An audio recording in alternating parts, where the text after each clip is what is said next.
नमस्कार. हा एक छोटासा लेख मी लिहिला, मला सुचला तो. त्याचं नाव आहे अजातशत्रू. अजातशत्रू. समाजामध्ये तुम्ही पहा, प्रत्येक माणसाला कुणी ना कुणी शत्रू असतोच. हे शत्रू विनाकारण निर्माण झालेले असतात. समजा आम्ही तुम्हाला डिवचलं, छेडलं, तर बाचाबाची व्हावी, ते साहजिक आहे. पण काही ओळखही नाही, संबंधही नाहीत, घेणे देणे नाही, काहीच नाही, तरी तिथे तुमचे दुश्मन असतात. हे कसं काय?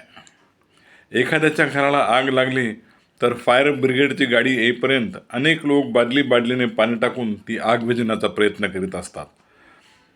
तिथे ओळख नसली तरी माणुसकी असते. पण अशा वेळी एका बाजूला दूर कुठेतरी उभा राहून आनंदाने टाळ्या वाजवणारे काही स्वार्थी महाभाग असतात. याचे घर जळाले या गोष्टीचा त्यांना आसुरी आनंद होत असतो. कुणाला नोकरी लागू द्या, कुणाचे लग्न जमू द्या, कुणाला मोठी लॉटरी लागू द्या, कुणी नवीन बंगला बांधू द्या, कुणाला पुत्रलाभ होऊ द्या, वगैरे वगैरे अनेक आनंदाच्या घटना घडत राहू द्या. प्रत्येक वेळी या नीच स्वार्थी लोकांच्या पोटात दुखत असतं. फक्त ते वरून तसं दाखवित नाहीत.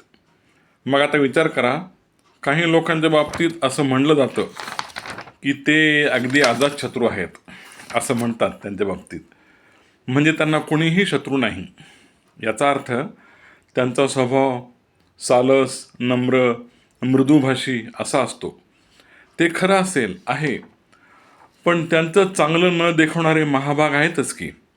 मग या बिचाऱ्यांनी काय केलं?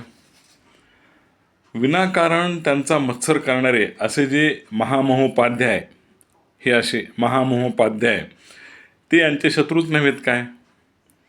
म्हणजे आम्हाला म्हणायचे ते हेच की जगामध्ये अजातशत्रू असणारे लोक म्हणजे सापडणं अशक्य नसेल, पण फार फार दुर्लभ आहे. पटलं ना आता?